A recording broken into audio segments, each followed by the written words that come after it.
Hello, and welcome to Old Toy, New Joy, the show where I share with you my previously enjoyed toys I purchased from online sources, thrift stores, and collector shows that once belonged to someone else.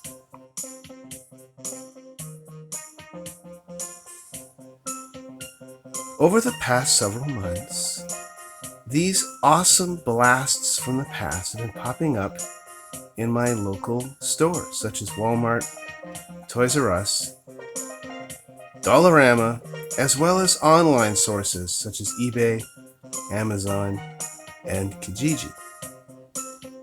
Although they were released first back in 2020, it's only now that I'm starting to really notice them.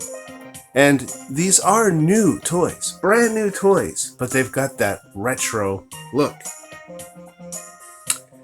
These are Hasbro Marvel Legends under the Kenner name. They've got a sort of a Kenner look. And I've been finding mine at my local Dollaramas for $5 each. And it is for that reason that I have a hard time justifying buying them anywhere else, because those other sources I mentioned to you are anywhere from $20 to $40 each.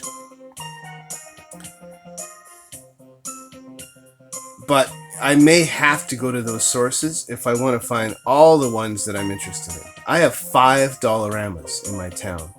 I kid you not. But I have not come across Iron Man, Spider-Man, Black Panther, Captain America.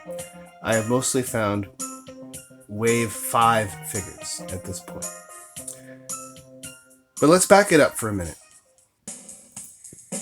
You will see by this ad in a 1970s Planet of the Apes comic book that Mego first released action figures for Marvel characters along with other lines back in 1974. 8-inch figures. Not unlike this reissue Darkseid, which is actually a DC figure. But this is the size and the look of all the figures at that time. They released Superman, Batman, Aquaman, and Darkseid, but then they also released Human Torch, Fantastic Four figures, Spider-Man, Thor, and others. $3.79 price point's pretty amazing. Mego also did put out 3 3/4 action figures in 1975 and 1979 with their Pocket Heroes series. Mostly DC characters like this Superman I've had since I was 5. But they also did put out some Marvel characters. I had a Spider-Man also when I was a kid, but I lost him. They put out Spider-Man, they put out the Incredible Hulk. I do want to find a Hulk.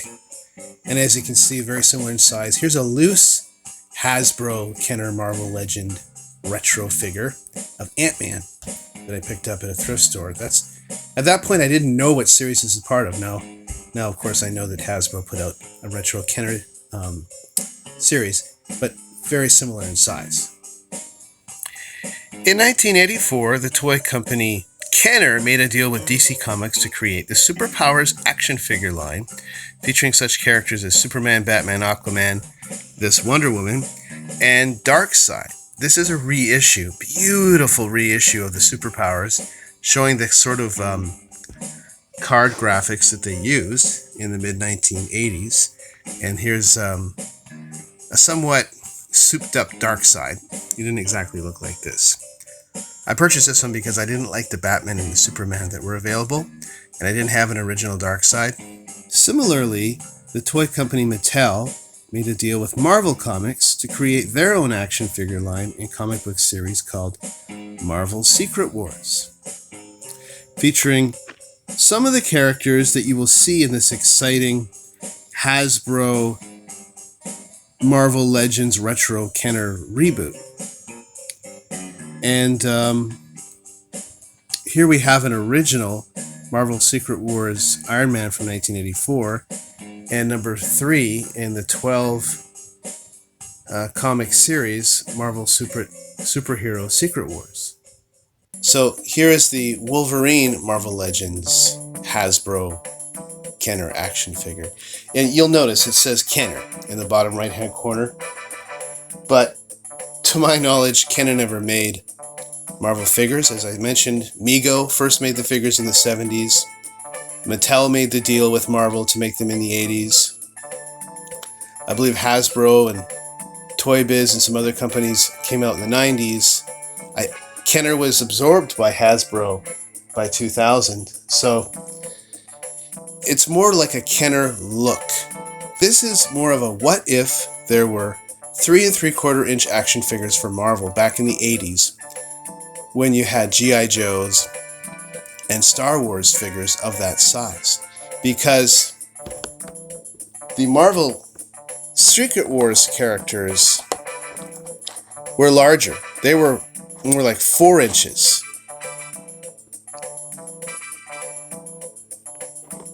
In comparison. I would love to have an Iron Man of this series to compare to my 1984 figure here, but right now I don't. As I mentioned, I'm just not finding him in my local Dollaramas. But beautiful graphics.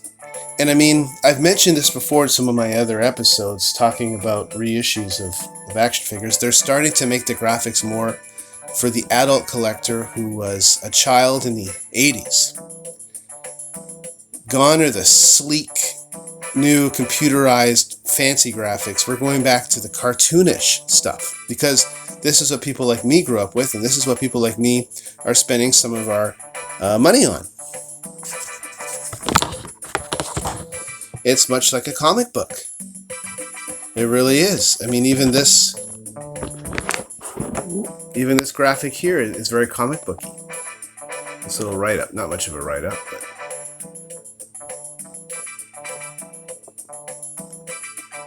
okay, so that's what the back of the card looks like. And you see the Hasbro logo there.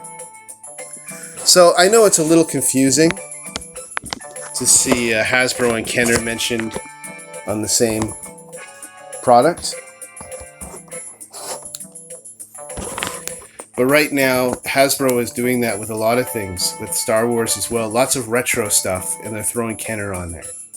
And unfortunately, I don't have any Wolverine comics right now to compare the look of this figure to the classic look of Wolverine. But here in this ad, in an Avengers comic, you see Wolverine has got mostly the brown and then some yellow here, just like here.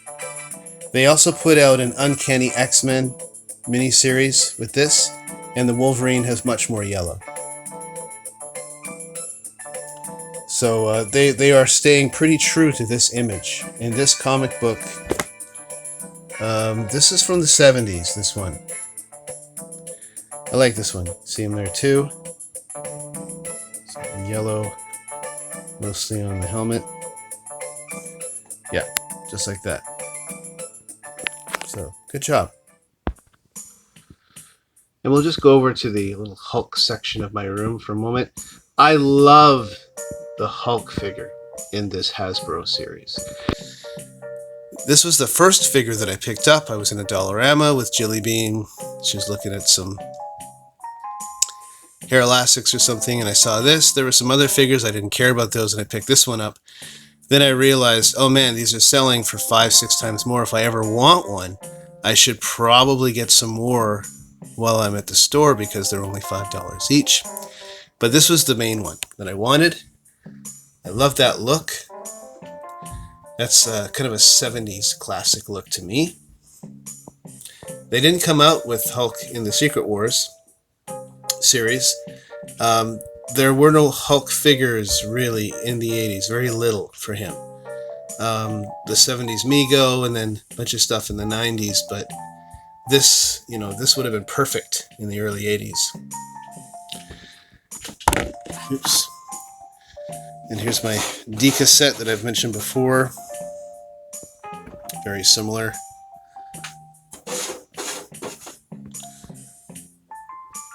Staying true, kind of the hair is kind of messy. There's some newer figures there. My Hot Wheels Steam Machine. So the pants are all the same color. Some figures I've seen out there have like made by other companies have red pants. This is or pink pants, but this purple is perfect. Of course, the TV tray is a good idea. So you can tell I like the Hulk. I really do. I have a lot of 70s Hulk comic books as well. I grew up with him, right? So I grew up watching the TV show.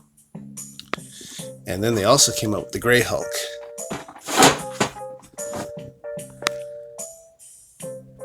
And this is more of the 60s look.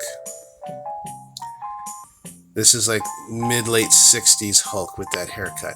And I think that's when the Gray Hulk was first introduced. And then you see a lot of him in the 90s comics as well. But I really wasn't aware of the Gray Hulk when I was a kid.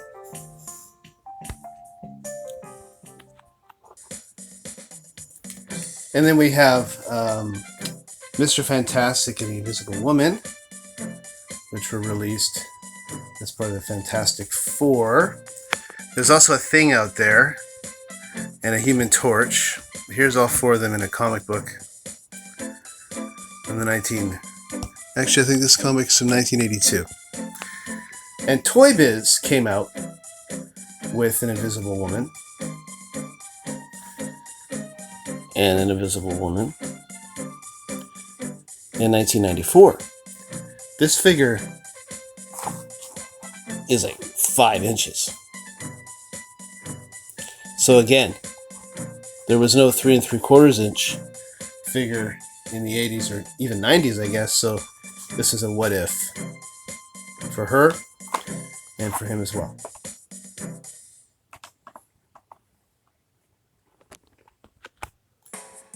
And then to wrap things up, we've got Dark Phoenix, who is part of that Uncanny X-Men series I was talking about. I'm afraid I don't have any comics to show you of her.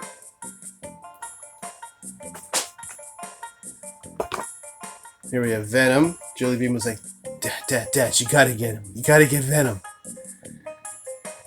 Excellent Venom. Very nice and creepy. He was not around in the 80s. As far as I know, he didn't start showing up until much later. But very cool figure. Back there. I wish they would sort of maybe mention the first appearance of these figures in the various Marvel comic series. Because, you know, most of them didn't have their own comic book series. And if they did, it was after they made a bunch of appearances in someone else's featured stories. And a perfect example of that is Falcon, who started showing up in 1969 in Captain America comics. And then by the early 70s or mid-70s, he had his own series. And of course, he's featured today with a much different look than this in the Avengers movies.